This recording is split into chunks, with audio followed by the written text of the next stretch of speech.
adjust the height of our capper. It was currently set to 22-ounce bottles before. The machine has the capability to do this. There's a little hang tag off the left-hand side, a little HAV action.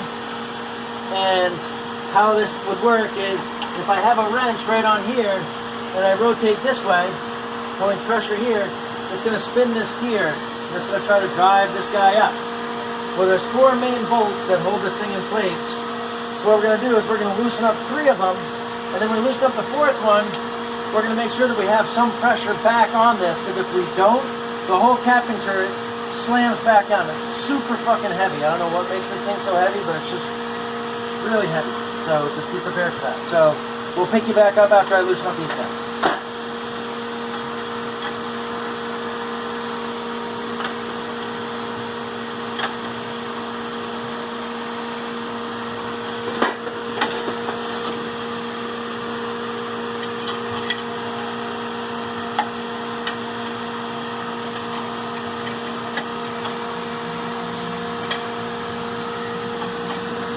Okay, so here's my 4th bolt that's still tight. I got my brewery approved stainless steel breaker bar right here. What I'm going to do is I'm going to apply a little bit of pressure on this as I loosen up this guy. So you see how I can move it now? And there's a little gear wheel on the other side that now we can undo, and it will rotate back down to where we want it. So you have to raise up a little bit.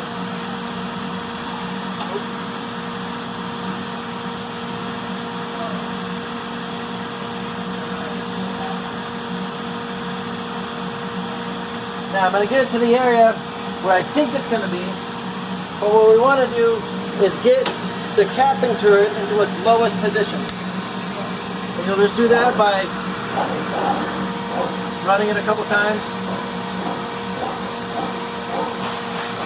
But now I know it's in its full down position. We've gone a tad bit too low. Not a big deal. Once again, we just put a wrench on this, put a little bit of top pressure on here, and then we can release that gear. So you see where the gear is versus where this is on the 12-ounce bottle, it's not perfect. So it's not going to be always in a gear. So if I let it go right now, it's going to be too low. So we get it, so it's roughly touching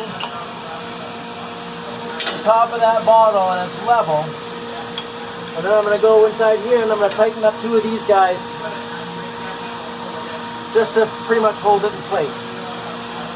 So it's just barely touching right now.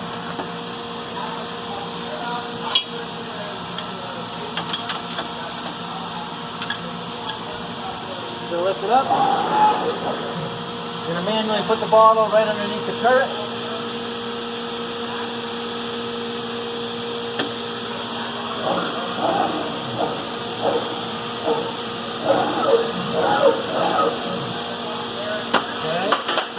Now there's a crown gauge right here. I always just keep it on this push to connect fitting. There's 3 features on it. There's a pre-drilled hole of 1.125, 1.130, and 1.135. Basically, if you can get the no pass around the bottle, that means your crown's too thick or too tight.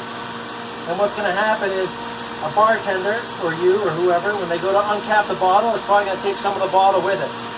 So that's good. We're not too tight. We also want to be tight enough so that it makes a good seal. So with a little bit of angle, I can get it in the normal, and I can easily get it through the pass. So we're well within the range of how tight this closure goes. These are 26 millimeter opening bottles with a 26 millimeter what's called closing cone inside here. So right now, that cap is pretty good. A lot of times I'll also look at the cap as well, and if it looks a little bit lopsided, sometime in its crimp, then that generally tells you that your closing cone or your main spring is about to go. and that's a job and a half. So if you can every so often just look at the underneath, make sure it's crimped evenly across. If it's not, readjust, see what happens, and ultimately if you have to buy new stuff for inside here, that's like a day and a half worth of figuring out what parts you need and then ordering them.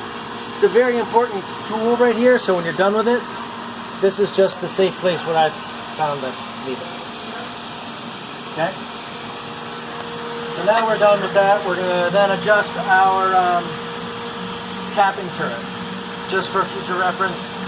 This bolt and that bolt inside there are both 19 millimeters, or Brent's old BMW tire iron.